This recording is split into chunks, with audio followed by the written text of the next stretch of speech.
A'udzu billahi minasyaitonir rajim. Bismillahirrahmanirrahim. Assalamualaikum warahmatullahi wabarakatuh. Alhamdulillahirabbil alamin wassalatu wassalamu ala asyrafil anbiya'i wal mursalin wa ala alihi wa sahbihi ajma'in. Allahumma iftah 'alaina hikmataka wanshur 'alaina min khazaini rahmatika ya arhamar rahimin. Rabbi shrah li sadri wa yassir li amri wal 'uqdatam min lisani yafqahu qawli. Allahumma faqihna fid din wa 'allimna at-ta'wil واهدنا إلى صراطك المستقيم صراط الذين أنعمت عليهم من النبيين والصديقين والشهداء والصالحين وحسن أولئك رفيقا يا أرحم الراحمين سبحانك لا علم لنا إلا ما علمتنا إنك أنت العليم الحكيم آمين يا رب العالمين. Apa khabar sidang penonton sekalian? Selamat pagi, good morning, sabahul khair diucapkan kepada sidang penonton setia rancangan Bual Bicara Agama nombor 1 di Malaysia. Tak lain tak bukan, tanyalah Ustaz, biar tahu, jangan keliru. Alhamdulillah, pertama-tamanya sama-samalah kita panjatkan kesyukuran kepada Allah Subhanahu Wa Taala kerana dengan limpah serta kurnianya Allah Subhanahu Wa Taala masih lagi mengekalkan kita dalam kesihatan, masih lagi mengekalkan kita di dalam keafiatan dan juga masih lagi memberikan kepada kita peluang untuk terus hidup di atas muka bumi ini, untuk kita terus melaksanakan tanggungjawab dan amanah kita kepada Allah Subhanahu Wa Taala. Tak lain dan tak bukan pelbagai amanah yang Allah berikan kepada kita, tidak lain tak bukan untuk memberikan peluang kepada kita beramal, seterusnya mempermudahkan jalan bagi kita untuk menuju ke syurga Allah Subhanahu Wa Taala. Jadi sedang betul sekalian, dalam sepotong hadis baginda SAW menyebut bahawa barang siapa yang mempermudahkan dan juga membuka jalan dalam menuntut ilmu, maka Allah Subhanahu Wa Taala akan mempermudahkan dan juga membuka jalan baginya untuk menuju ke syurga Allah Subhanahu Wa Taala. Mudah-mudahan pertemuan kita di dalam rancangan Tanyalah Ustaz pada pagi ini memberikan salah satu jalan mudah untuk kita bersama-sama berpimpinan tangan menuju ke syurga Allah Subhanahu Wa Taala. Amin ya rabbal alamin. Jadi sedang betul sekalian, pada pagi ini seperti biasa dalam rancangan Tanyalah Ustaz, kita membawa topik-topik yang cukup menarik untuk sama-sama kita bincangkan. Jadi alhamdulillah kita diberikan kesempatan untuk terus bersama dalam edisi 28 Ogos 2021 bersamaan 19 Muharram 1443 Hijriah, hari Sabtu. Sudah semestinya ramai yang mengambil peluang pada hari Minggu ini untuk meluangkan masa bersama dengan keluarga. Jadi apa salahnya kejut anak-anak yang masih lagi tidur tu, kalau tak bangun subuh ataupun tak solat subuh lagi, suruh solat subuh dan kemudian ajak ramai-ramai untuk berada di dalam taman-taman syurga, di dalam majlis ataupun dalam rancangan Tanyalah Ustaz pada pagi ini, insya-Allah. Ini sudah betul sekalian, sebelum mana kita nak mengetahui apakah tajuk perbincangan kita pada pagi ini, ayo sama-sama kita alihkan pandangan kita sejenak ke layar skrin pada saat sekarang untuk sama-sama kita melihat status terkini COVID-19 di Malaysia. Sehingga semalam 27 Abril 8 2021 terdapatnya pertambahan kes baharu sebanyak 22,070 kes dan 22,055 daripada kes tersebut adalah daripada penularan kes tempatan. Dan ini menjadikan jumlah kes aktif dan keboleh jangkitan di Malaysia sehingga ke saat ini adalah sebanyak 265,695 kes. Dan duka cita dimaklumkan terdapatnya pertambahan kes kematian baharu sebanyak 339 kes yang menjadikan jumlah kematian ataupun kes kematian di Malaysia akibat daripada COVID-19 di Malaysia adalah sebanyak 15,550 kes. Ayuh sama-sama kita terus patuhi SOP yang telah pun digariskan oleh Kementerian Kesihatan Malaysia.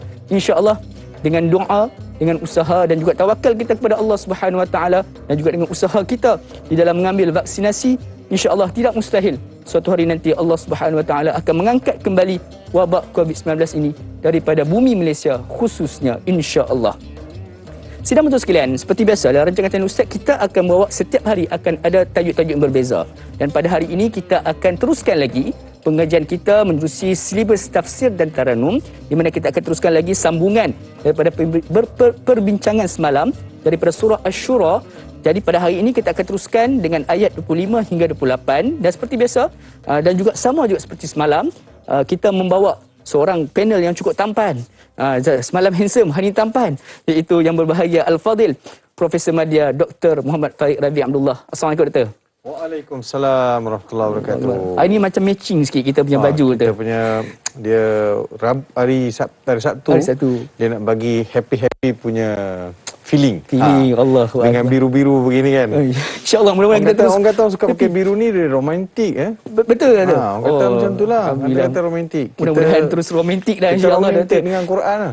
InsyaAllah dengan Al-Quran terutamanya insya-Allah. Jadi saudara-saudara sekalian, seperti biasalah, sekiranya ada sebarang persoalan yang ingin diajukan kepada kami berkaitan dengan topik perbincangan kita pada pagi ini, surah Asy-Syura ayat 25 hingga 28, boleh untuk hubungi kami saya terus di talian yang tertera di kaca televisyen anda insya-Allah. Jadi sebagai permulaannya seperti biasalah, di dalam silibus tafsir dan taranum ini kita ingin memperdengar ataupun kita ingin mendengarkan baik-baik kalimah ataupun kisah cinta ataupun surat cinta pada Allah Subhanahu Wa Taala daripada surah Asy-Syura ayat 25 hingga 28. Insya-Allah pada pagi ini yang beragam doktor akan memandangkan dan juga menyanyikan pula, akan memberikan kepada kita apakah di antara ayat ataupun taranum yang akan dibincangkan. InsyaAllah, tafadhal mashkura.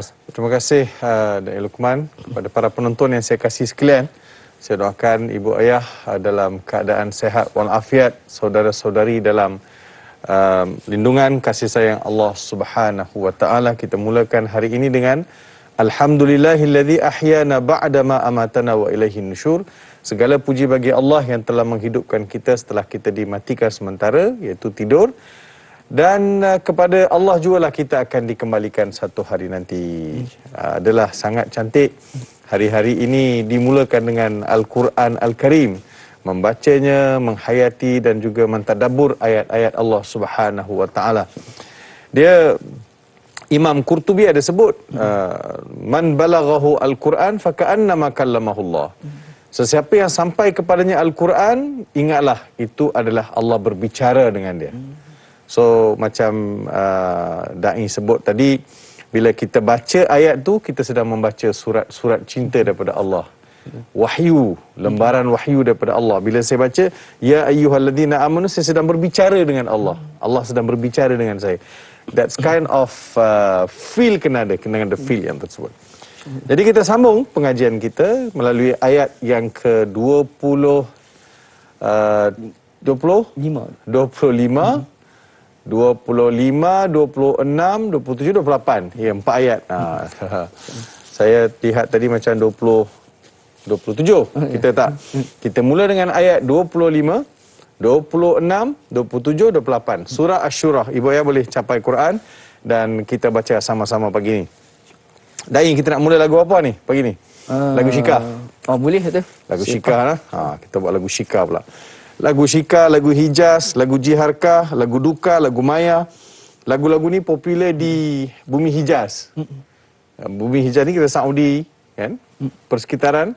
Dia popular dengan lagu Hijaz, lagu Syika, lagu Jiharkah, lagu Duka, lagu Maya. Tanah Hijaz. Itu lagu-lagu Hijaz, dia panggil bumi Hijaz. Popular di situ. Kita mulakan dengan dengan taranum Syika. A'udzubillahi minasyaitonirrajim. Bismillahirrahmanirrahim.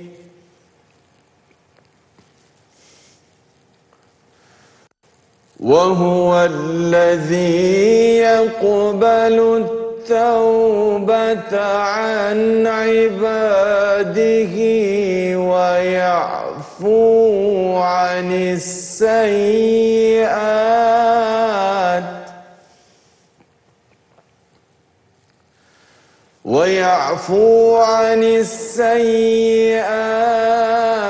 ويعلم ما تفعلون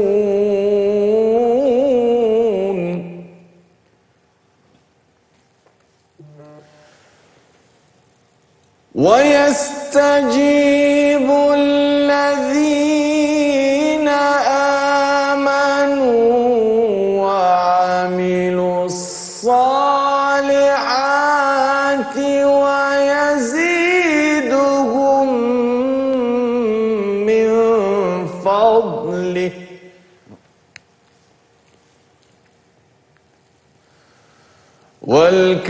والكافرون لهم عذاب شديد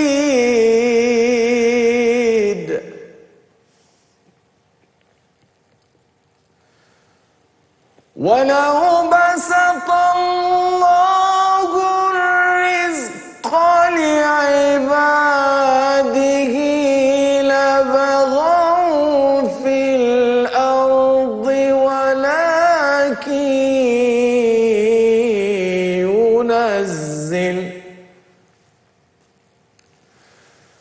ولكن ينزل بقدر ما يشاء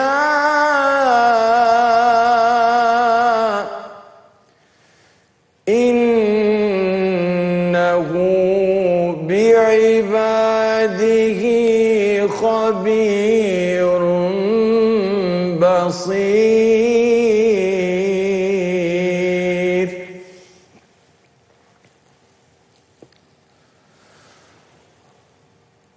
وهو الذي ينزل الغيث من بعد ما قنطوا وينشر رحمته وهو الولي الحميد.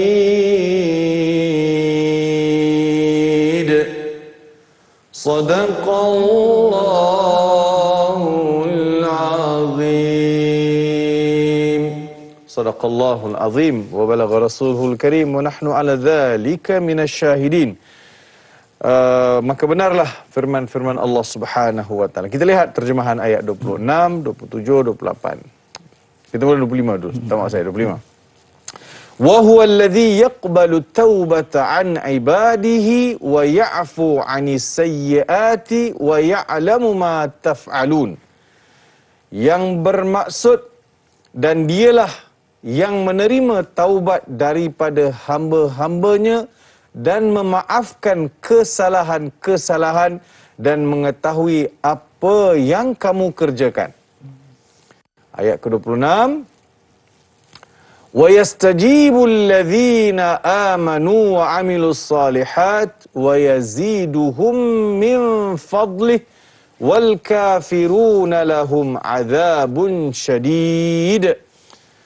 Yang bermaksud dan dialah memperkenankan doa orang-orang yang beriman dan mengerjakan kebajikan serta menambah pahala kepada mereka daripada kurniaannya. Orang-orang yang ingkar akan mendapat azab yang sangat pedih. Ayat ke-27.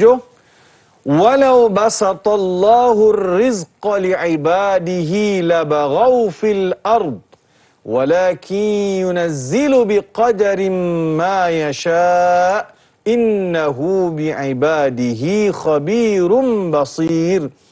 Yang bermaksud, dan sekiranya Allah melapangkan rezeki kepada hamba-hambanya, nescaya mereka akan melampaui batas di bumi. Akan tetapi, dia menurunkan ukuran yang dia kendaki. Sesungguhnya, dia maha teliti terhadap keadaan hamba-hambanya, lagi maha melihat.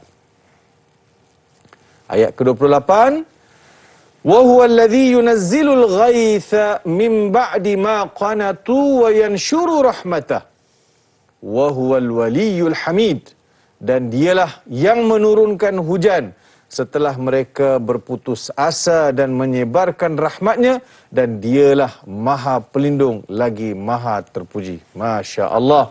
Walaupun 4 ayat tetapi syarat dengan mesej-mesej yang perlu kita perincikan dan perlu kita teliti bersama selepas ini. InsyaAllah. Jadi saudara sekalian, itulah di antara permulaan kita pada pagi ini. InsyaAllah dengan kita indahkan dengan alunan Al-Quran pada pagi. Mudah-mudahan hari kita terus ceria dan cerah. InsyaAllah. Amin Rabbal Alamin. Jadi saudara sekalian, nak tahu dengan lebih lanjut tentang perincian setiap ayat daripada surah Asy-Syura ayat 25 hingga 28 ini, jangan ke mana-mana.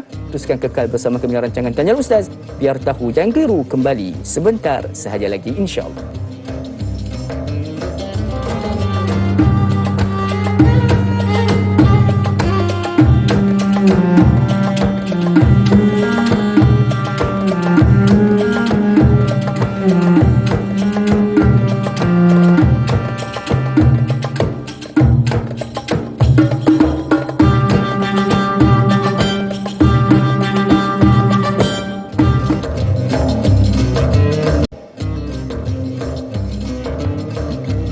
Alhamdulillah, sudah betul sekalian, kembali kita bertemu dalam rancangan Tanyalah Ustaz Biar Tahu Jangan Keliru. Sama-sama kita pada hari ini ingin mentadabbur daripada surah Asy-Syura ayat 25 hingga 28. Mudah-mudahan pertemuan kita pada pagi ini dengan dialunkan dengan alunan ayat suci Al-Quran ini mempermudahkan dan juga menceriakan hari-hari kita, insya-Allah. Jadi sahabat sekalian, sekiranya ada semua persoalan yang ingin diajukan kepada kami, boleh untuk hubungi kami secara terus di talian yang tertera di kaca televisyen anda, insya-Allah. Jadi sebagai untuk segmen berikutnya, Doktor, kita inginlah mendengar apakah sebenarnya yang ingin diceritakan oleh Allah Subhanahu Wa Taala di dalam ayat 25 hingga ayat 28 ini, Doktor. Silakan. Terima kasih kepada Da'i Luqman, kepada para penonton yang saya kasih sekalian. Ayo kita sama-sama perhatikan kalimah-kalimah yang terdapat dalam ayat yang ke-25. Allah berfirman, wa huwallazi yaqbalu taubah, dan dialah yang menerima taubat. Yaqbalu taubat. Yaqbalu maksud menerima. Allah menerima. Allah berlapang untuk menerima taubat hamba-hambanya, an ibadihi wa ya'fu anis sayyiat, dan Allah Subhanahu wa taala memaafkan kesalahan-kesalahan. Kan? Wa ya'fu. Kita kata maaf. Maaf, perkataan maaf, al-afu, Memaafkan. memaafkan. Jadi wa ya'fu, Allah memaafkan anis sayyiat, dari perkara-perkara buruk, perkara-perkara yang tak baik yang pernah manusia lakukan. Wa ya'lamu ma taf'alun, dan Allah adalah Tuhan yang maha mengetahui setiap apa yang kamu kerjakan. Saya nak ajak ibu ayah dan juga para penonton lihat dari sudut struktur ayat tu. Pertama sekali kita tengok dia punya present tense. Fa'il mudhari', yaqbalu, ya'fu, ya'lamu, taf'alun. Yang melibatkan Allah ada 3. Pertamanya yaqbalu, Allah terima taubat. Keduanya Allah memaafkan. Yang ketiga Allah mengetahui. Allah mengetahui apa yang manusia kerjakan. Tapi taf'alun tu ada riwayat lain yang baca yaf'alun. Yaf'alun. Kalau kita dengar ada qari baca wa ya'fu 'anis sayyiati wa ya'lamu ma yaf'alun, jangan terkejut pula. Wah, dia baca baris salah. Tak, ada qiraat lain yang baca yaf'alun. Yang ni taf'alun, ada yang baca yaf'alun. Kalau taf'alun, apa yang kamu kerja, apa yang kamu buat, apa yang kamu kerjakan. Ya, yaf'alun. Kalau taf'alun apa yang kamu kerjakan. Kalau yaf'alun apa yang mereka kerjakan. Jadi kedua-dua riwayat telah menyempurnakan makna bagi ayat. Maksudnya dia merangkum Orang yang depan pada masa depan dan juga yang ada di belakang. Sebab ada orang buat perbuatan di depan, ada yang buat perbuatan dia di belakang secara sembunyi. Sebab itu panggil ta khitabiyah dan juga ya al-ghaibiyah. Kalau ta itu tuju depan, kalau ya itu tuju pada orang yang tak dekat depan. Sebab benda yang mereka yang tidak dapat dilihat. Tetapi Allah tahu. Kalau kamu buat secara terang-terangan, Allah tahu. Kalau kamu buat secara sembunyi pun, Allah maha mengetahui. Wa huwallazi yaqbalu taubata an ibadihi. Yaqbal, Allah terima. Maksudnya, yaqbal ni, saya sebut tadi present tense. Present tense ni, dia menggambarkan fa'al mudhari' yang menggambarkan Allah terima dulu, kini dan sampai bila-bila. Menggambarkan bahawa penerimaan taubat di sisi Allah adalah valid sampai bila-bila. Manusia boleh bertaubat bila-bila masa saja. Bila-bila masa dia nak bertaubat, dia boleh bertaubat. Sebab ada juga di sana riwayat lain sebut, malam yugharghir. Selagi mana nyawa itu tak sampai dekat penghujung kerongkong, selagi itulah manusia boleh meminta ampun daripada Allah Subhanahu wa taala. Allah bersedia untuk memberi keampunan, yaqbal at-taubah. Perkataan taubah ni kita biasa dengar, Da'i dan ibu ayah, para penonton, kita biasa dengar perkataan taubat sehingga orang melawak. Ada melawak kata, ini bukan taubat di ustaz, ini tahu buat. Taubat ini dalam bahasa Arab yang membawa maksud ar-ruju', kembali. Taubat membawa maksud ar-ruju', kembali. Allah Subhanahu wa taala dengan keluasan keampunan, maghfirah dia, tahu manusia ini adalah makhluk yang lemah, Manusia ini adalah makhluk yang sentiasa berhadapan dengan pilihan. Nak buat baik, nak buat jahat. Fahadainahun najdain. Fahadainahun najdain. Manusia sentiasa terdedah untuk buat baik atau buat jahat. Betul kan? Betul. Jadi Allah Subhanahu wa taala memberi peluang kepada mereka yang terlajak, yang telah melakukan satu perbuatan sama ada dia buat secara sedar ataupun prasedar. Kan? Sebab itu kita doa kita, wahai Tuhan, ampunkan dosa-dosa yang telah kulakukan sama ada aku buat secara sengaja ataupun tidak sengaja. Tapi agak-agaknya lah banyak dosa yang kita buat ni yang sengaja kan tak sengaja. Kebanyakannya adalah sengaja. Kita tahu kita buat. Dan yang indahnya juga, orang yang tahu benda tu salah dia buat dan dia tahu dia ada Tuhan yang akan ampunkan dosa dia. Itu pun satu bentuk pengembalian manusia kepada Allah Subhanahu wa taala. Sebab itu taubat itu membawa masuk rujuk. Dia kalau cak baca dalam Quran, bila Allah Taala sebut ya ayyuhalladzina amanu tubu ilallah taubatan nasuha, contoh dalam surah At-Tahrim. Allah panggil, wahai manusia, bertaubatlah kalian kepada Allah dengan taubatan nasuha. Taubat nasuha ni taubat yang sungguh-sungguh. Sungguh-sungguh. Dia adalah umpama kalau ada anak yang lari daripada rumah. Kan? Kita biasa baca dalam surat Kedai-Dada Akhbar kan? Dari rumah. Lagi di rumah kan? Ibu ayah bersedia memaafkan. Baliklah. Sudahlah tu. Kan? Kita lupakan yang lama, kita mulakan lembaran baru. Betul kan? Betul. So itulah umpamanya. Bila Tuhan panggil manusia untuk taubat, Tuhan kata sudahlah tu. Baliklah. Back to fitrah. Balik kepada fitrah. Balik kepada kembalikan diri kamu dalam keadaan yang baik. Jadi Allah beri peluang manusia untuk bertaubat. Itu maksud at-taubah. Taubah ni sentiasa kita kena bertaubat. Nabi SAW selalu bertaubat. Bertaubat Nabi SAW di dalam doa-doa baginda SAW, begitu juga istighfar. Nabi SAW beristighfar 70 kali, ada riwayat sebut 100 kali. Nabi beristighfar, consistently Nabi beristighfar. Istighfar ini adalah lafaz yang sangat mulia. Diucapkan seorang hamba mohon keampunan daripada Allah Subhanahu wa taala. Kullu ibnu Adam khatta'un wa khairu khatta'in at-tawwabun. Setiap anak Adam ni dia buat salah. Sebaik-baik anak Adam yang buat salah, yang bertaubat. Dan dia mesti tahu benda yang paling penting ialah dia tahu yang dia buat tu salah. Jangan Tuhan angkat langsung perasaan bila buat salah dia tak tahu, dia langsung tak tahu itu salah. So Allah Subhanahu wa taala buka pintu taubat untuk manusia. Kembalilah. Dia sehingga dalam banyak hadis Nabi SAW gambarkan, dalam hadis-hadis kursi pun sama. Seorang ibu bila melihat anak dia menangis, kan? Dia akan tinggalkan semua kerja. Tinggal semua kerja. Macam ada anak kecil kan? Kalau tengok anak tu menangis, jatuh ke menangis ke apa kan? Mak akan tinggalkan semua kerja. Tengah makan pun dia tinggalkan, nasi, apa semua dia tinggal, dia berlari kejar anak dia. Ibu ayah tahu tak bahawa Allah lebih pantas daripada si ibu yang kasihkan anak dia bila seorang hamba itu bertobat, melafazkan taubat.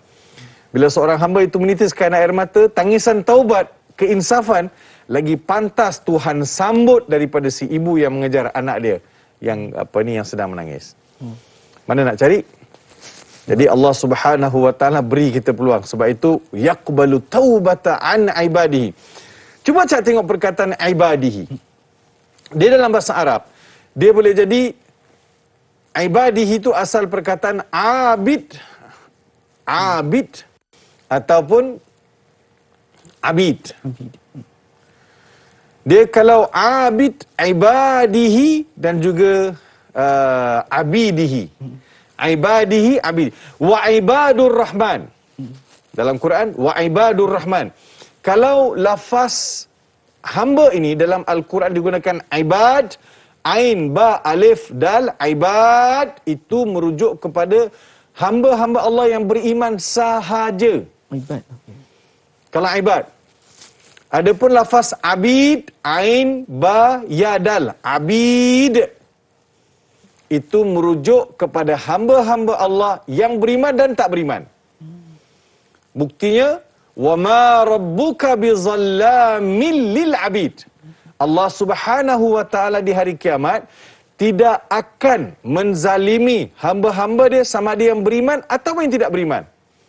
Dua-dua Tuhan tak zalimi. Sebab itu perkataan abid dalam Al-Quran, ain, ba, ya, dal, merujuk kepada yang hamba-hamba yang beriman dan tidak beriman. Kalau Allah guna ibad, ain, ba, alif, dal, itu hanya senya untuk orang yang beriman. Hamba-hamba yang Tuhan panggil dari kalangan yang beriman. Wa ya'fu 'anis sayyi'at wa ya'lamu ma taf'alun. Wa ya'fu, Allah Tuhan pemaaf. Allah Tuhan pemaaf atas kesalahan-kesalahan yang manusia lakukan, dan Allah Maha mengetahui apa yang kita kerjakan. Lepas taubat kita buat apa? Dah taubat kita berubah tak? Ataupun kita masih lagi? Bak kata orang tu taubat apa? Taubat apa? Taubat asal apa? Taubat tapi taubat dia bukan taubat, dia kata taubat sama belacan. Masa makan tu pedas, oi tak nak makan lah. Kejap lagi makan lagi sebab sedap je pasal. Gitu. Jadi kita akan sambung selepas lagi. InsyaAllah, jadi sidang betul sekalian, itulah dia di antara intipati terdapat dalam ayat yang ke-25. Jadi kita ikut Allah ataupun kita hampiri Allah dengan keadaan sejengkal, Allah hampiri kita dalam keadaan sehasta. Dan kalau kita hampiri Allah dalam keadaan berjalan, Allah hampiri kita dalam keadaan berlari. Jadi ayuh sama-sama kita mencari taubat seperti mana yang telah difirmankan dalam ayat yang ke-25 daripada surah Asy-Syura ni. InsyaAllah, jadi sidang betul sekalian, banyak lagi kita akan cungkir dan kita akan gali berkaitan dengan ayat-ayat ini. Jadi, jangan ke mana-mana, teruskan kekal bersama kami rancangan Tanyalah Ustaz, biar tahu jangan keliru. Kembali sebentar sahaja lagi, insya-Allah.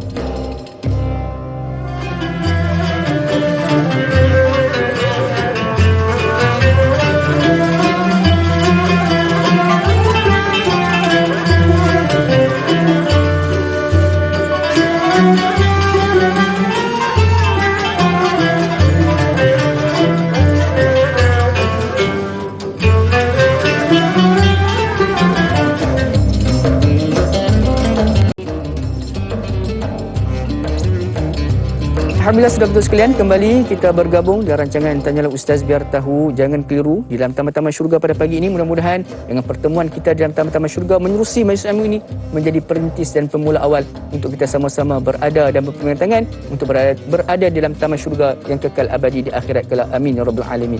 Sidang betul sekalian, sahabat-sahabat serumpun yang sedang menyaksikan menerusi live Facebook kita pada pagi ini, terima kasih kami ucapkan kerana memilih rancangan Tanyalah Ustaz sebagai santapan pagi anda. Jadi jangan lupa untuk sama-sama kita menyebarluaskan ilmu yang kita dapat pada pagi ini dengan menekan butang kongsi. Ayuh sama-sama kita sebarkan ilmu, mudah-mudahan menjadi saham pahala yang kita boleh jana sebagai saksi untuk kita bertemu dengan Allah Subhanahu Wa Taala di akhirat kelak, insya-Allah. Jadi sebelum kita masih lagi di dalam perbincangan kita menerusi topik ataupun silibus tafsir dan taranum menerusi surah Asy-Syura ayat 25 hingga 28. Jadi untuk yang berikutnya kita nak meraihkan penanya soalan kita yang pertama lah, doktor, boleh doktor?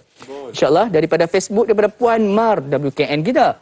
Assalamualaikum Ustaz dan Da'i Luqman. Waalaikumsalam warahmatullahi. Ayat ke-25, Allah yang menerima taubat dan memaafkan kesalahan-kesalahan dari hamba-hambanya. Soalan saya, adakah Allah hanya akan menerima taubat hamba-hambanya yang taat saja? Jika seseorang dah ada niat untuk bertaubat tapi tak sempat melakukan, masihkah ada harapan Allah mengampunkan segala dosa-dosanya? Bagaimana bentuk taat yang dimaksudkan? Ada yang taat perintah Allah tapi dengan sesama manusia sanggup tidak memaafkan sehingga nyawa dijemput Allah. Mohon penjelasan Ustaz. Terima kasih. #biar tahu jangan keliru. Dua persoalan berkaitan dengan taubat ataupun kesalahan dengan Allah dan juga kesalahan sesama manusia, doktor. Silakan. Terima kasih kepada soalan yang ditanyakan oleh Puan Mar kita. Wah? Kak Mar kita. Kak Mar. Kak Mar. Terima kasih Kak Mar atas soalan dikemukakan. Saya ingin menjawab soalan ini merujuk kepada satu riwayat. Dalam kitab-kitab tafsir riwayat ini disebut bahawa Rawa Jabir an A'rabi yang dakhala masjid, diriwayatkan bahawa daripada Jabir seorang lelaki Arab. A'rabiyan ini maksudnya biasa kalau dalam teks bahasa Arab atau dalam kitab tafsir disebut A'rabi, maksudnya lelaki kampung lah. Seorang lelaki kampung masuk dalam masjid, lalu dia dalam Masjid Nabawi sallallahu alaihi wasallam dia solat, Kemudian dia beristighfar. Dia sebut Allahumma inni astaghfiruka wa atubu ilaik. Allahumma inni astaghfiruka wa atubu ilaik. Wahai Tuhan, aku mohon istighfar, mohon keampunan dan aku mohon taubat kepadamu ya Allah. Dia baca, dia sebut. Falamma faragha min salatihi faqala lahu Aliun karramallahu wajha. Sayyidina Ali sedang perhatikan lelaki ni yang duduk dalam masjid, Allahumma inni astaghfiruka wa atubu ilaik. Lalu selesai saja Sayyidina Ali panggil dia. Pegang dia. Sayyidina Ali kata kepada lelaki itu, inna sur'atal lisan bil istighfari taubatu kadzabin. Taubatu kadzabin. Orang yang sebut istighfar ni kalut-kalut, Cak. Astaghfirullahalazim, astaghfirullahalazim, astaghfirullahalazim. Tak, dia adalah kalut. Bila seseorang itu bertaubat, dia mesti ada itminan. Maksudnya penuh tenang dan teliti ucapan dia tu supaya dia faham. Masuk ke dalam sanubari masa dia ucap tu, astaghfirullahalazim alladzi la ilaha illa wal hayyul qayyum atubu ilaik, dengan penuh perasaan. Nampak astagfirullahalazim, astagfirullahalazim, astagfirullahalazim, ya Allah ampun. Dia nampak, Sayyidina Ali melihat bahawa tak nampak keseriusan. Mestilah serius kan, mestilah sungguh-sungguh. Dia kata, saudara, pada lelaki itu, taubat ini ada beberapa rukun, ada beberapa perkara yang saudara kena faham. Lelaki ini tanya, apa rukun dia tersebut, wahai Amirul Mukminin? Ismun yaqa'u ala sittati ma'anin ala al-madhi min adh-dhunubi an-nadamah. Dia kata ada 6. Pertama sekali, bila seseorang itu mohon taubat kepada Allah Subhanahu wa taala, dia mesti mulakan dengan nadamah.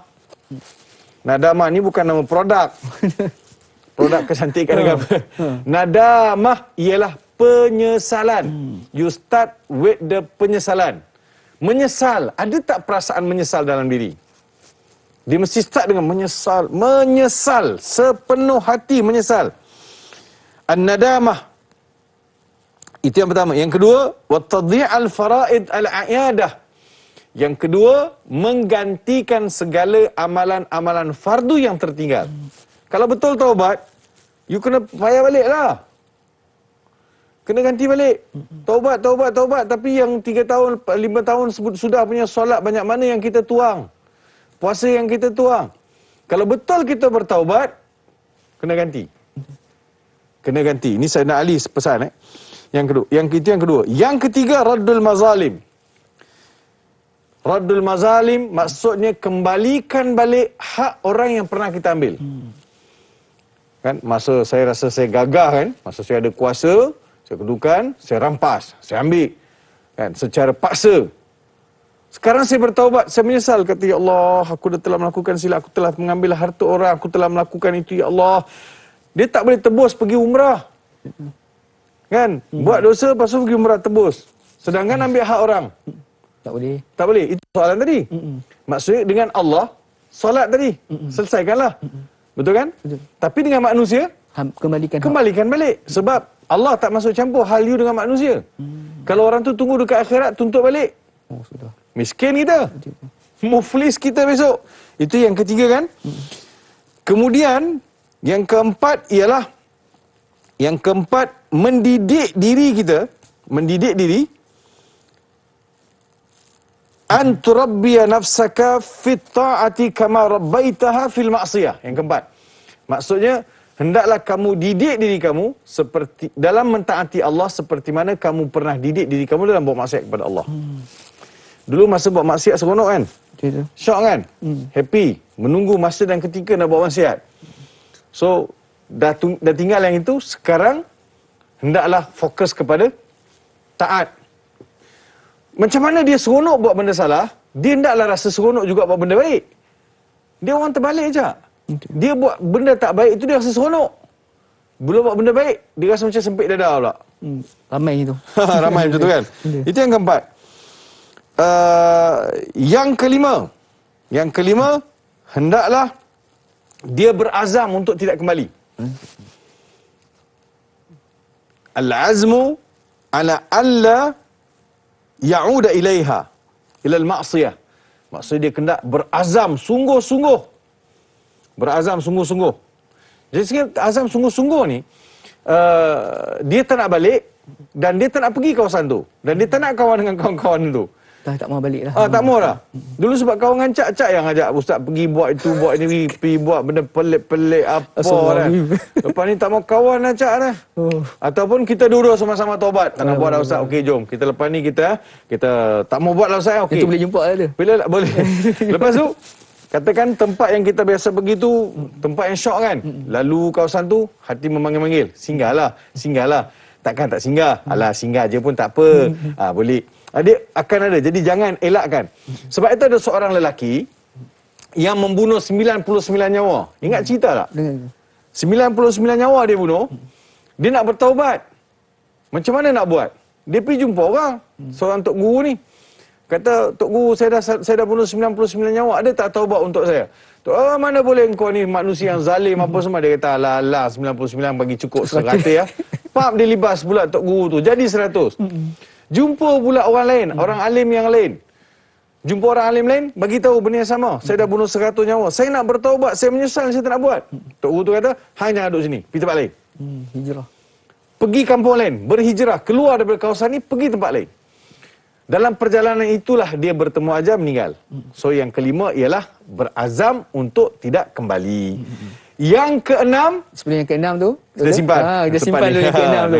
Jadi saudara sekalian nak tahu yang keenam atau iaitu rukun taubat, jangan ke mana, teruskan kekal bersama kami. Kembali sebentar saja lagi rancangan Tanya Ustaz, biar tahu jangan keliru.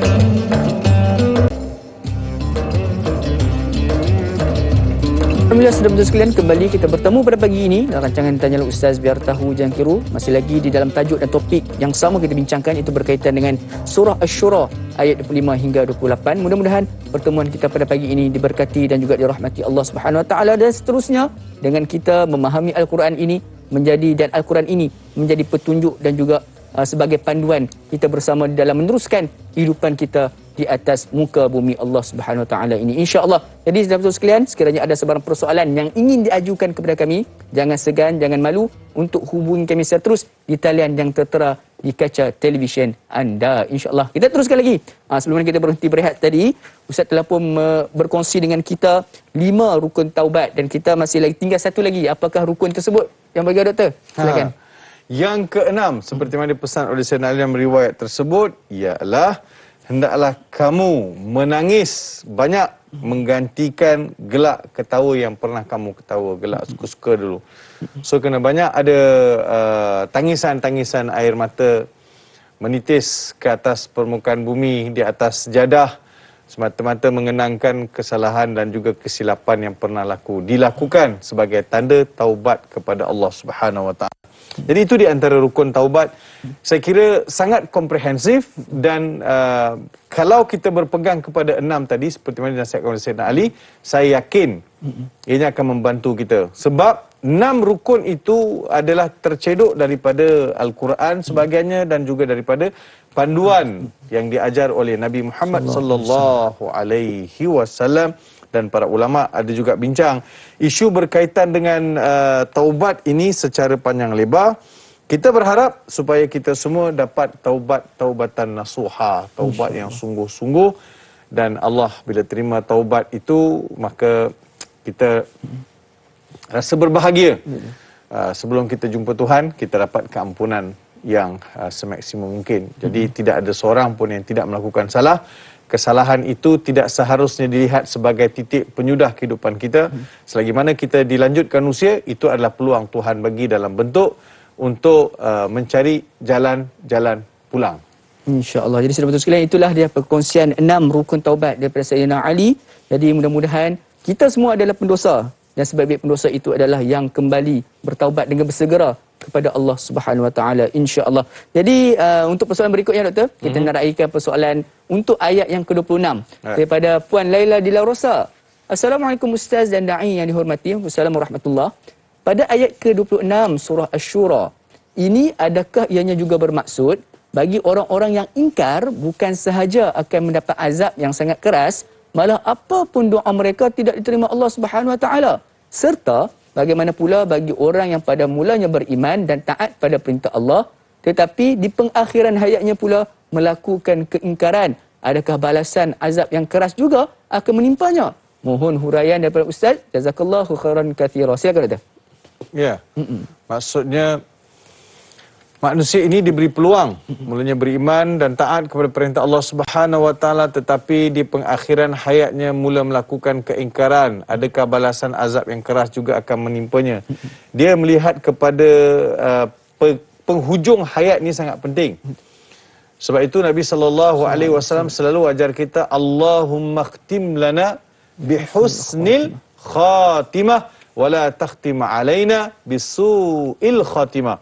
Wahai Tuhan, sudahilah kehidupan kami dengan husnul khatimah, kesudahan yang baik-baik, dan janganlah kau mengakhiri kehidupan kami dengan pengakhiran yang tidak baik. Sebab itu dia penghujung tu penting. Saya sebut tadi penghujung penting. Awal ni macam-macam boleh berlaku, tapi penghujung. Sebab ada juga di sana riwayat menyebut bahawa dua orang lelaki, abang dengan adik. Abang ni seorang yang banyak buat benda maksiat. Adik ni seorang yang buat benda taat, mentaati Allah, banyak buat amal soleh. Pada satu hari abang dia ni yang telah banyak buat salah, dia kata, sudahlah, dia kata, it's enough, aku nak berubah, aku nak tobat, aku nak kembali pangkal jalan. Adik dia yang sudah lama taat pada Allah Subhanahu Wa Taala pula kata, hari ini aku nak berhenti. Aku pula nak try buat benda jahat ni. Syok, seronok sangat ke? Kan lama dah asyik solat, puasa, zakat, baca Quran, iktikaf kat masjid, pergi masjid mengaji. Letih dah, nak try pula jadi abang. Abang rasa macam seronok. Datang kedua-duanya bergerak. Seorang nak pergi kepada kebaikan, seorang nak pergi pada keburukan. Bertembung dua-dua, mati. Allah. Jadi yang buat baik, yang bergerak daripada perbuatan jahat, nak jadi baik, dia masuk syurga. Yang dah lama buat baik, nak buat jahat, masuk neraka. Mungkin ada yang bertanya, Ustaz, dia baru gerak, dia belum buat pun. Kan bukankah kita sebelum ni kita diajar kalau benda tu baru terlintas di hati, tak buat, tak dapat dosa lagi. Dia berbeza dengan amal soleh. Amal soleh, berniat, kejap lagi nak solat sunat duha lah. Niat. Ambil wuduk dah, nak solat sunat, nak niat tu ada. Niat, ambil wuduk, niat ada gerak dah tu. Walaupun tak solat, dapat pahala dah. Tapi tak samalah dengan orang yang betul buat sungguh. Kita ni selalu terlupa. Niatnya. Niat ada. Tapi dengan niat tu kita dapat pahala. Kita dapat pahala kan? Tapi yang nak buat jahat, kejap lagi aku nak pergi curi selipar kat masjid lah. Tak dapat dosa lagi. Selagi mana dia tak pergi ambil selipar dekat masjid, baru dia di-charge. Amal soleh tak begitu. Sama dengan lelaki tu. Kita kata, seorang tu kan Ustaz, dia buat baik lama dah, 40 tahun buat baik. Baru niat nak pergi, takkan jadi jahat. Sepatutnya 40 tahun buat baik, tak terniat lah nak buat jahat. Betul tak? Patut apa benefit 40 years you have been a good person, jadi orang baik 40 tahun, tiba-tiba nak try buat jahat lah. Apa benefit 40 tahun? Di mana asuhan, di mana tarbiyah, di mana kesan tu? Sebab itu dia di-charge. Berbeza dengan kita ni, biasa-biasa ni nak buat benda baik, dapat pahala. Walaupun tak sempat buat, terhalang. Dia berbeza dengan lelaki tu. Jadi nak lihat penghujung kita. Sebab itu kita nak minta supaya Tuhan kekalkan keimanan kita, ketakwaan kita, supaya konsisten sampai ke penghujung destinasi. Jangan ada, wahai Tuhan, yang membolak-balikkan hati, kekalkan hati kami ni. Allahumma ya musarrifal qulub, thabbit qalbi ala ta'atik. Allahumma ya musarrifal qulub, thabbit qalbi ala dini. Wahai Tuhan yang membolak-balikkan hati, tetapkanlah hati aku dalam mentaatimu. Wahai Tuhan yang membolak-balikkan hati, tetapkanlah hati aku atas agamamu. Ini kan semua benda yang sangat penting untuk kita hayati supaya tidak dicemari. Tidak dicemari keimanan dan juga ketakwaan. Biarlah diri kita ni bila bawa jumpa Allah Subhanahu Wa Taala senang aja, Cak. Kalau kita nak berjumpa Allah, walaupun amalan kita tak banyak, tetapi janganlah dosa yang banyak. Janganlah kejahatan itu lebih dominasi. Biarlah kebaikan itu mendominasi kita. Kejahatan tak ada. So itu yang paling penting, itu yang kita nak lihat melalui ayat yang ke 20-26 ni. Allah sebut wa yastajibul ladina amanu wa amilus solihati wa yaziduhum min fadlih. Allah terima taubat orang yang sungguh-sungguh taubat ni, yastajib. Dia terima. Tadi Allah Ta'ala sebut yaqbalu. Kat sini yastajib. Dia angkat tangan. Ya Allah, dia berdoa. Allah terima doa dia. Lalu dia susuli pula dengan amal soleh. Dia tak doa lepas tu menangis menitis air mata lepas tu. Semayang tak ada. Masjid pun tak pergi. Balik. Bila dia ingat baru ya Allah. Tak jadi. Jadi tak boleh. Dia mesti disusuli dengan amal soleh. Wa yaziduhu min fadlih. Allah akan limpahkan. Allah akan kurniakan. Lipat kali ganda. Allah akan lapangkan lagi. Betul tak? Benda-benda baik ni bila kita buat ni, Tuhan akan jaga. Betul. Saya pun dapat nampak. Katakan bila nak tanyalah ustaz kan, kalau dah sempat bangun awal, sempat tahajud ke, 2 rakaat 4 rakaat tu, hari itu bila duduk depan TV nak bercakap, rasa ada je Tuhan datangkan ilmu. Allah datangkan ilham. Sebab jaga hubungan dengan Tuhan, Allah jaga pula kita. Cuba hari itu kita nampak semua kalut. Semua jadi kalut. Semua jadi kalut. Jadi dengan hubungan Allah, wa yaziduhu min fadli. Dengan taubat, dengan berubah tu Tuhan akan limpahkan lagi kurnia. Paling tidak bahagialah. Orang yang banyak buat dosa, orang yang banyak buat salah, orang yang ada masalah sesama manusia, kehidupan dia sempit. Sempit, rasa semua susah. Kan? Jadi cuba kita dengan Allah baik, dengan semua orang baik. Allah limpahkan kelapangan.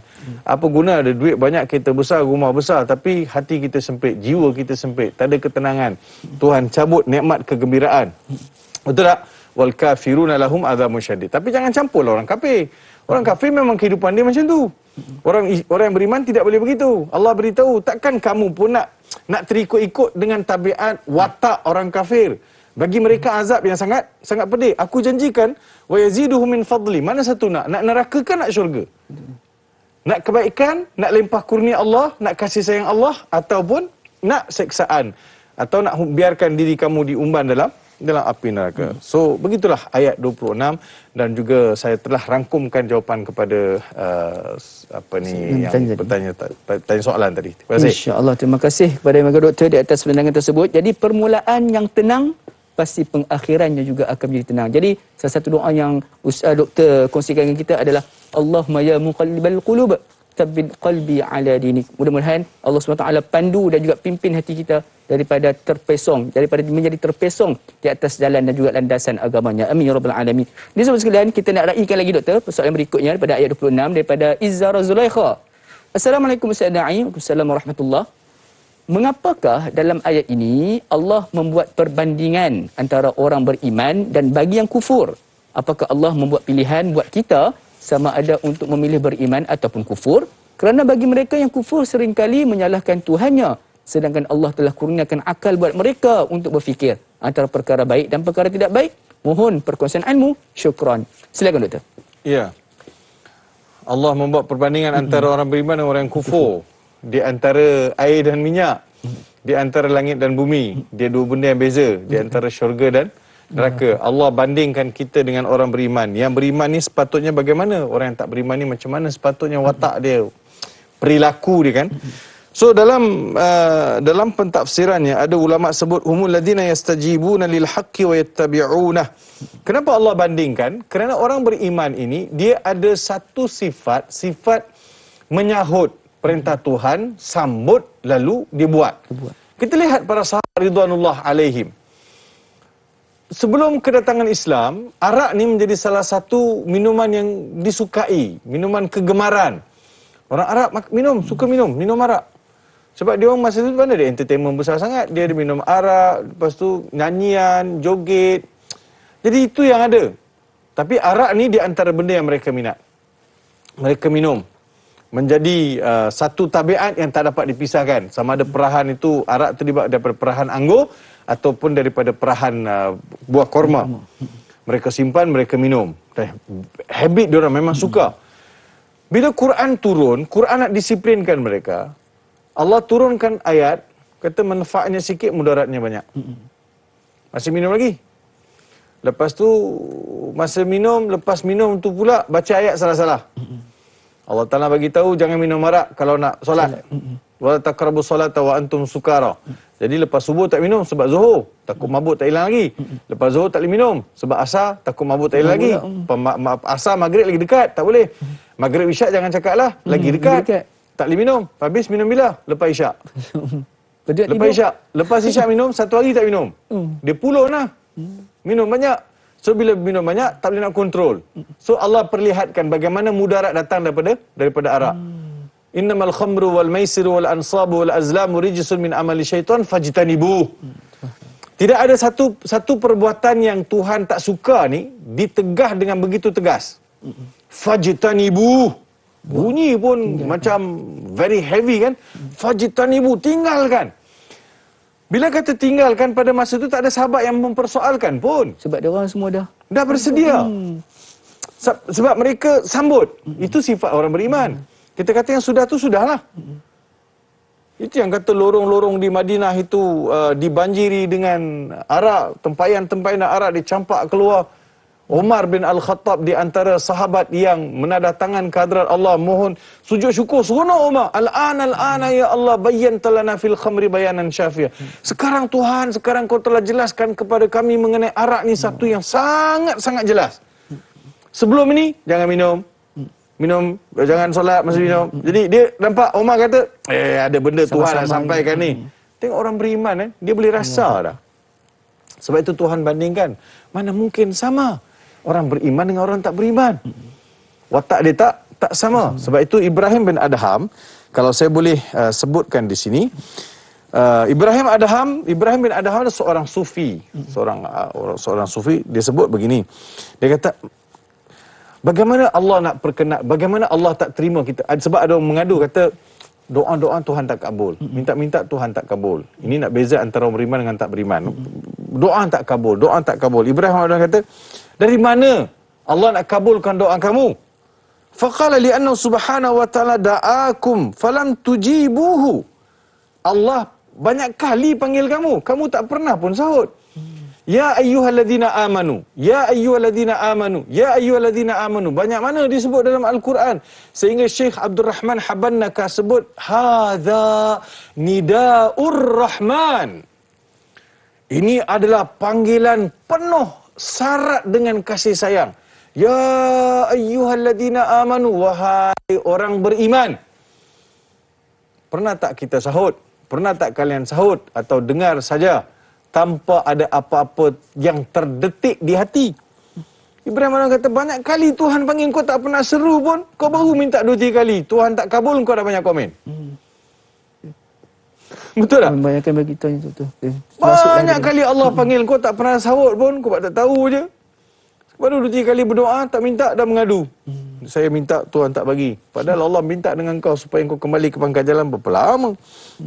Betul kan? Betul. Jadi, sebab itu ada juga ulama sebut bahawa qala Rasulullah sallallahu alaihi wasallam, dia rujuk pada hadis ni, qala Rasulullah sallallahu alaihi wasallam wa yaziduhu min fadlihi qala asy-syafa'atu liman wajabat lahu an-nar mimman suni'a ilaihi ma'rufan fid dunya.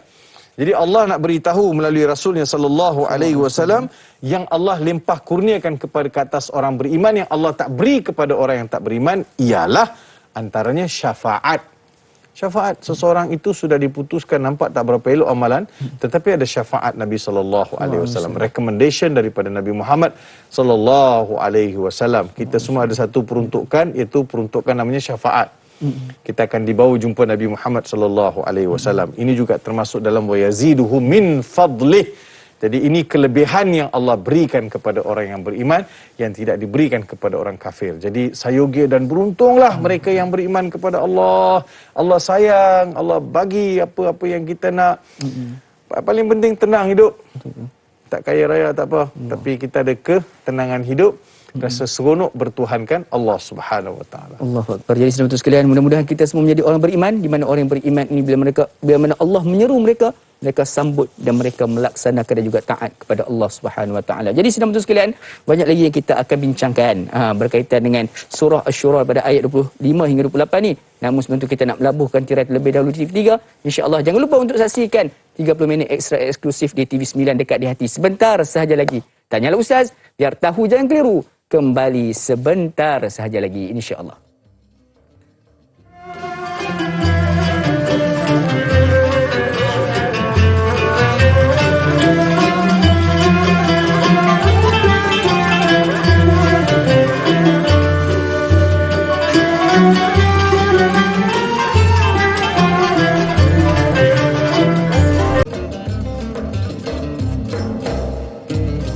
Alhamdulillah saudara sekalian, kembali kita bertemu pada pagi ini rancangan Tanyalah Ustaz biar tahu jangan keliru menerusi TV9 dekat di hati. Alhamdulillah Allah SWT masih lagi memberikan kita kesihatan. Mudah-mudahan kita punya kehidupan pada hari ini diberkati Allah SWT. Kita juga pada pagi ini membincangkan kalam-kalam Allah SWT menerusi surah Asy-Syura ayat 25 hingga 28. Mudah-mudahan Al-Quran menjadi teman sejati kita, seterusnya menjadi pedoman kehidupan kita. Sedang penonton sekalian, kita teruskan lagi perbincangan kita pada pagi ini dengan persoalan yang berikutnya yang bagi doktor daripada Facebook, daripada saudari Anna Karnina. Assalamualaikum Ustaz Da'i. Wassalamualaikum warahmatullahi. Soalan saya Ustaz, pada ayat ke-27 surah Asy-Syura, adakah rezeki yang Allah Subhanahu Wa Taala kurniakan kepada hamba-Nya tidak melampaui pada kadar dan melampaui batas hanya dengan kenikmatan dan anugerah yang bersifat materi, supaya manusia tidak melakukan perbuatan yang menyimpang dari ajaran dan tidak mensyukuri nikmat-nikmat Allah Subhanahu Wa Taala berikan kepada tabiat manusia pada umumnya dengan ukuran tertentu yang dikehendaki. Dan yang keduanya, bagaimanakah dengan orang-orang tidak bersyukur dan kufur nikmat? Mohon penjelasan Ustaz. Terima kasih Ustaz dan Da'i. Sama-sama hashtag biar tahu jangan keliru. Satu soalan berkaitan dengan rezeki ni doktor. Kan daripada ayat 27 ni Allah SWT memberikan rezeki tidak melampaui batas. Sebab apa doktor? Silakan. Okey, terima kasih kepada Ana Karnina dan juga kepada para penonton yang setia bersama kami lagi dalam rancangan Tanyalah Ustaz. Terutamanya dalam kita membicarakan Taranum dan tafsir. Kita telah pun memulakan ayat 25, 26. Sekarang kita dah masuk ayat ke-27. Ayat 27 ni Allah berfirman, walau basatallahu rizqa li'ibadihi labaghaw fil ard walakin yunazzilu biqadarin ma yasha' innahu bi'ibadihi khabirun basir. Kalau kita lihat ayat ni, Ana Karnina saya nak relatekan kan soalan tadi. Pertama sekali Allah Subhanahu Wa Taala sukat bagi orang ni. Allah Taala beritahu walau basatallah. Basat mana basat maksudnya Allah lapangkan selapang-lapangnya. Kenapa Allah beritahu macam tu? Sebab yang ada di langit, yang ada di bumi, semua milik Allah. Allah boleh bagi kepada sesiapa yang Allah nak. Allah mahu bagi. Betul kan? Walau basatallah, Allah Subhanahu Wa Taala boleh bagi. Kalau Allah nak lapangkan selapang-lapangnya, boleh. Mungkin orang bertanya, Cak kan? Orang tu dapat macam-macam, Ustaz. Saya tak dapat pun. Betul kan? Ada, cuba orang, manusia akan banding-bandingkan. Orang tu dapat macam-macam, saya tak dapat pun. Walau basatallahu rizqa li'ibadihi. Maksudnya, ada orang yang Tuhan lapangkan, ada orang yang Tuhan tak lapangkan. Betul? Kita sebelum dapat, kita boleh cakap macam-macam lah. Belum dapat lagi. Kalaulah Ustaz saya dapat Ustaz kalaulah saya Ustaz kalaulah saya Ustaz kalau. Bila dapat tengok dia buat tak buat. Berubah tak berubah. Sebab dia akan datang sekali. Harta datang sekali. Ego datang sekali. Cinta pada dunia datang sekali. Sebab itu Nabi SAW selalu berdoa, Allahumma ja'alni minal aqallin. Wahai Tuhan, golongkan aku dalam golongan orang yang sedikit. Apa maksud sedikit? Dalam Quran, Cak, Allah selalu sebut, wa qalilun min ibadiyah syakur. Wa qalilun ma tashkurun. Allah selalu sebut, hanya sedikit dari kalangan umat aku yang bersyukur. Hanya sedikit dari kalangan umat aku yang sabar. Hanya sedikit di kalangan umat aku yang tabah. Hanya sedikit di kalangan umat aku sekian-sekian. Allah selalu sebut dalam banyak-banyak ni 1.7, 1.8 bilion ni, sedikit saja yang sabar, sedikit saja yang sungguh-sungguh, sedikit saja pemurah, sedikit. Jadi Nabi sebut, wahai Tuhan, golongkan aku dalam golongan yang kau kata sedikit tu. Nampak? Satu. Yang keduanya, Nabi suka jadi orang susah. Nabi minta supaya Nabi dalam keadaan tak dikaya raya kan.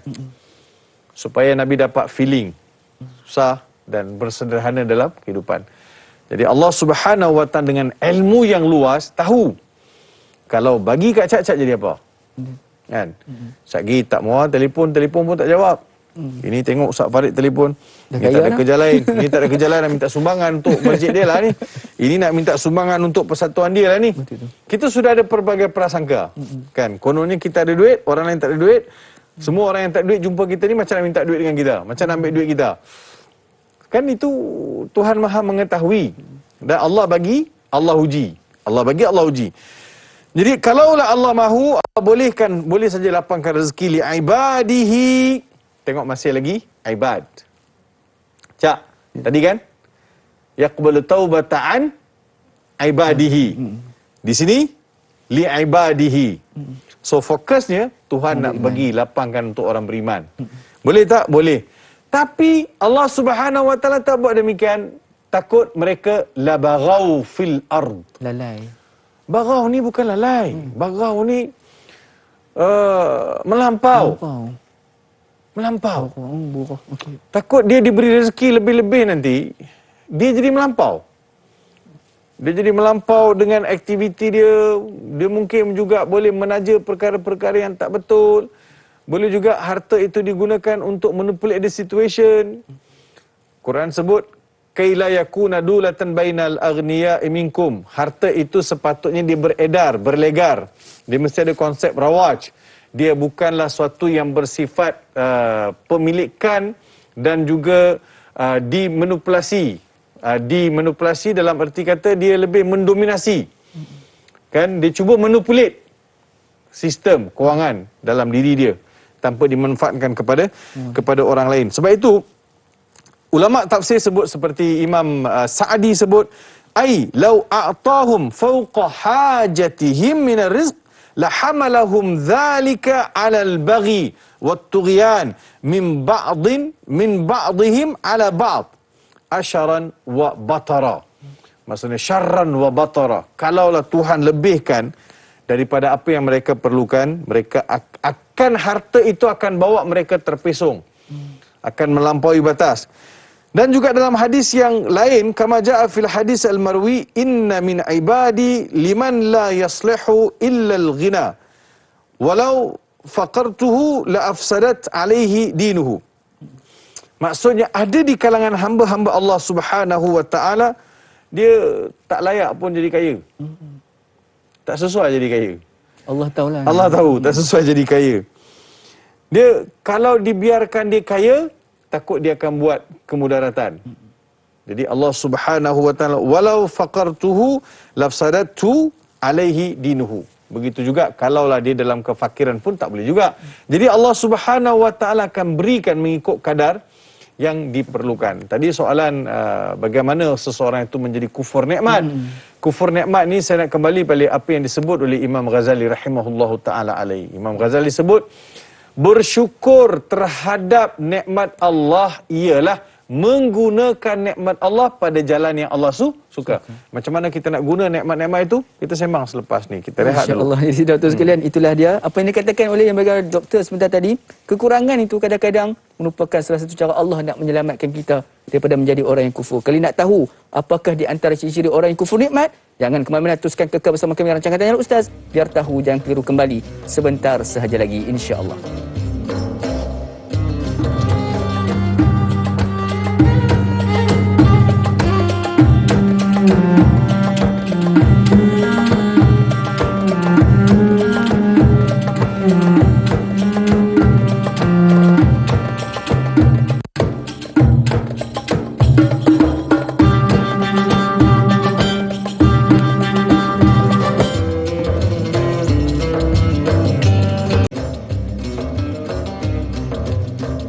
Alhamdulillah, saudara-saudara sekalian, kembali kita bergabung dalam Taman-Taman Syurga menerusi rancangan Tanya Ustaz pada pagi ini. Sama-sama kita membincangkan daripada surah Asy-Syura ayat 25 hingga 28. Mudah-mudahan dengan cara kita mentadabbur ini dan kita memahami setiap kalimah yang terdapat dalam ayat-ayat ini menjadi pedoman dan juga memberi satu ilmu bermanfaat buat kita bersama. Dan jangan lupa untuk sama-sama kita kongsikan ilmu yang kita dapat pada pagi ini dengan menekan butang kongsi di Facebook Live anda. InsyaAllah mudah-mudahan bermanfaat. Jadi kita teruskan lagi perbincangan kita pada pagi ini. Jadi sebelum mana kita berhenti berehat sebentar tadi, Ustaz ingin berkongsi dengan kita di antara ciri-ciri orang yang kufur nikmat tersebut. Silakan. Okey, terima kasih Dai Luqman. Para penonton yang saya kasih sekalian, seperti mana saya petik kata-kata Imam Ghazali rahimahullah taala alaih, bahawa kufur nikmat adalah mereka yang dikurniakan nikmat, kemudian nikmat itu digunakan pada jalan yang salah.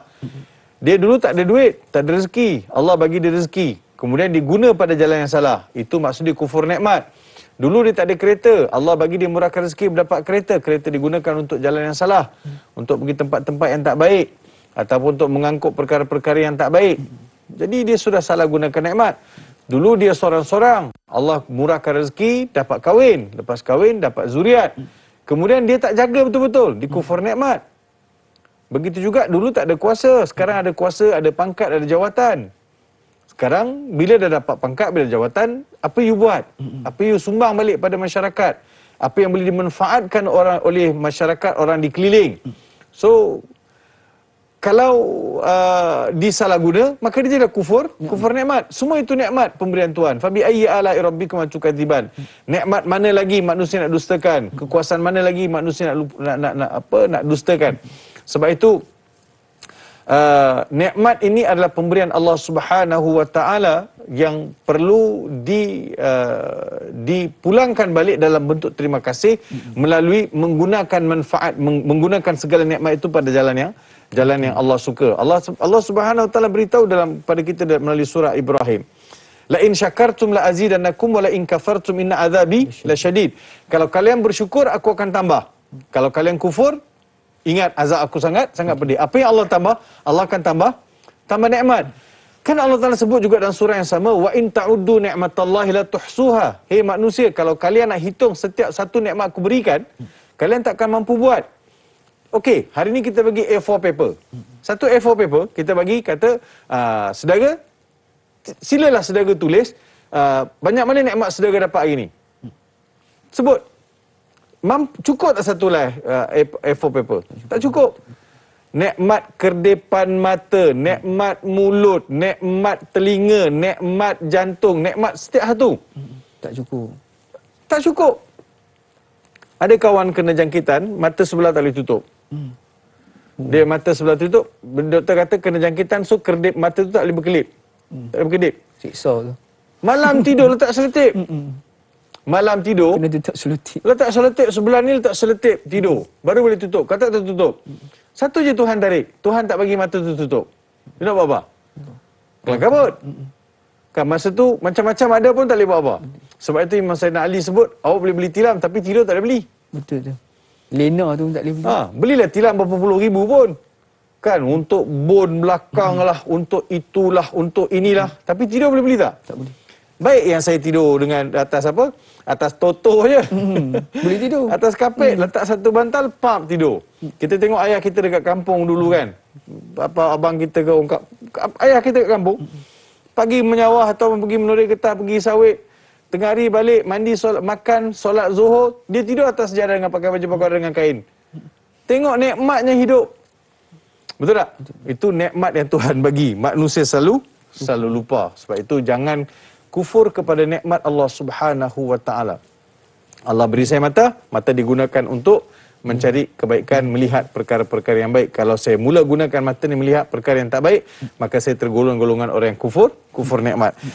Dan kita lihat juga bagaimana para ulama sebut mengenai, contohnya Ibnu Abbas sebut, baghiyuhum talabuhum manzila ba'da manzila wa dabatan ba'da dabatin markaban ba'da markabin wa malbasan ba'da malbasin. Manusia ni kalau dibagi satu, dia nak dua. Nak dua, nak tiga. Nak tiga, nak empat. Empat, lima. Sentiasa rasa tak cukup. Manusia ni adalah manusia yang sentiasa rasa tak cukup. Sebab itu, di antara watak utama orang yang bertakwa adalah dia mesti ada sifat qanaah, Cukup. rasa cukup dengan pemberian Tuhan. Dia mesti kena rasa cukup. Kalau dia rasa tak cukup, maka dia ada masalah dari sudut kesempurnaan takwa dia. Sebab itu kita kena rasa cukup terhadap pemberian Tuhan. Kalau tak, dah ada satu kereta, nak dua kereta. Sebab itu berlaku pembaziran. Kita 4 orang aja kat rumah, kita sampai 8 biji bawa. Tukar bagi separuh badan bawa. Betul tak? So jadi membazir. Betul. Kan kita anak beranak dekat rumah tu ada 5-6 orang. Bilik sampai 12 pasal apa? So termasuk membazir. Sebab yalah, mungkin orang kata, Ustaz, duit saya suka hati saya lah, saya nak beli 20 biji kereta ke 30 biji. Saya nak beritahu, itu ajaran Islam. Islam suruh kita hidup bersederhana. Islam suruh kita mengatur betul-betul. Bila Tuhan bagi rezeki, bukan untuk kita berbangga-bangga, bukan untuk kita sentiasa update status dekat Facebook, buat live nak tunjuk kita ni kaya. Dalam Islam, perbuatan itu ditegah. Menunjuk-nunjuk itu tak boleh. Menunjuk-nunjuk kekayaan. Sebab yang menonton itu orang susah pun ada. Orang miskin pun ada. Nanti dia akan timbul perasaan, ya Allah, kau bagi dia macam-macam, aku tak ada. Jadi timbul perasaan. So kita telah menjadi punca kepada orang mula bercakap kepada terhadap qada dan qadar. Mungkin dia kata, dia tak kerja, dia malas kerja, dia tak dapat lah. Tak, Islam suruh kita berhati-hati supaya tidak menimbulkan perasaan. Sebab kefakiran, kemiskinan itu boleh membawa seseorang kepada kekufuran. Kadal fakru an yakuna kufra. Kefakiran, kemiskinan boleh heret seseorang jadi kufur. Kenapa? Kenapa Ustaz? Sebab dia akan mula bertanya. Mula bercakap, Tuhan, kenapa kau bagi dia? Aku ni jaga sembahyang, jaga puasa, jaga zakat. Tapi kenapa aku? Kau biarkan Tuhan. Jadi, sebab itu kita dielakkan supaya jangan menunjuk-nunjuk. Sebab itu kalau anak Adam ni, diberikan 1 lembah emas. Lau kana libni Adam wadiyani min zahabin labtagha ilaihima thalithan. Kalau anak Adam itu diberikan 2 lembah emas, Nak 3. dia nak 3. Padahal masuk dalam liang lahat tak bawa apa-apa pun. Betul tak? Berapa ramai yang berpisah daripada dunia tetapi tak bawa apa-apa. Kan kapan itulah dia bawa.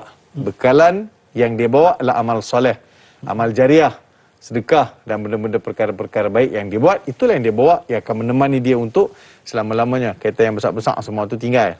Tak ada bawa masuk kubur. Tak bawa. Rumah yang tadi tu tinggal. Kan, toilet yang bersalut-salut emas semua tinggal. Manusia ni pasti akan mati. Tapi pelik manusia ni, dia punya action tu macam tak akan mati. Tuhan tengok kesian kat manusia ni. Tuhan tengok kesian. Kesian dia orang ni. Kesian manusia ni. Dia ingat dia akan hidup sampai bila-bila kah? Dia akan mati. Kenapa dia tak perasan yang dia akan mati satu hari nanti? Jadi kalau dia tahu dia akan mati satu hari nanti, maka dia tidak akan berlebih-lebihan. Berlebih-lebihan dalam kebaikan, dalam kebajikan, dalam amal jariah, dia tidak berlebih-lebihan untuk dia. Berapa ramai ada kekayaan macam-macam, Da'i Luqman, tapi doktor dah pesan jangan makan. Betul. Lobster tak boleh makan, wagyu tak Pantang boleh makan. macam-macam. Semua tak boleh makan. Minum beli susu yang beratus-ratus tu, minum, itu je. Tak boleh. Dia satu hari kena insulin 3-4 kali. Tuhan tarik nikmat. Saya bukanlah kata orang sakit tu sebagai satu yang tak baik, tetapi Tuhan tarik kan. Allah boleh bagi, Allah boleh tarik. Jadi kita kena, masa ada ni lah kita nak manfaatkan supaya boleh maksimumkan. Sebab itu orang saleh, orang muda, orang remaja yang beribadat sungguh-sungguh lagi dikasihi oleh Allah daripada orang yang sudah berusia. Sebab the freshness tu kat situ. You punya energy, di mana you sumbang. Dia terbalik sekarang, masa muda, you enjoy habis. Bila tua, bila berdiri tak larat, masa tu baru nak kembali pada Allah Subhanahu Wa Taala. Mata tak berapa nampak, baru nak kembali pada Allah Subhanahu Wa Taala. Jadi kita nak daripada sekarang kita design kehidupan kita supaya nampak cantik. InsyaAllah. Jadi saudara-saudara sekalian, 2 sifat yang perlu ada pada diri kita, iaitu wasatiyah, iaitu bersederhana dalam sesuatu, dan juga qanaah, sentiasa merasakan cukup dengan setiap nikmat pemberian Allah Subhanahu Wa Taala. Jadi, doktor, kita sebenarnya sudah berada penghujung rancangan. Jadi kita masih lagi berbaki dengan 1 ayat 28. Jadi sebagai kesimpulan ni, doktor, di dalam kesimpulan ni, boleh tak Ustaz berikan secara ringkas berkaitan dengan apa yang perlu kita pelajari pada ayat yang ke-28 surah Asy-Syura ni? Silakan, doktor. Oh, dah masuk, dah hujung dah ya. Dah hujung dah dia. Masya Allah. Laju, Masya Ayat ke-28. Wa huwa alladhi yunazzilul ghaitha min ba'di ma qanatu wa yanshuru rahmatah wa huwal waliyul hamid. Yang bermaksud dan dialah yang menurunkan hujan setelah mereka berputus asa dan menyebarkan rahmatnya, dan dialah Maha Pelindung dan Maha Melihat. Saya nak beritahu macam ni, Dai Luqman. Walaupun ayat ini sebut hujan, al-ghaith. Dia al-ghaith ni kata terjemahan dia kata hujan. Tapi dalam bahasa Arab ada perkataan lagi untuk hujan, matar. Wa amtarna alaihim. Matar ini hujan yang turun, boleh jadi hujan yang bawa kebaikan, boleh jadi hujan yang membawa kepada kemudaratan, boleh membawa kepada musibah. Tapi kalau ghaith, tak. Semua kebaikan. Ghaith, hujan tu ngam-ngam. Ngam-ngam. Banyak mana you nak? Kawasan tu banyak mana nak? Pokok tu nak banyak mana? Tumbuh-tumbuh nak banyak mana? Sungai nak banyak mana? Sebab itu dia sebut min ba'di ma qanatu. Jadi Tuhan bagi cukup-cukup al-ghaith. Setelah tadi kita sebut walau basatallah, kalau Allah nak bagi untuk manusia macam-macam Allah boleh bagi.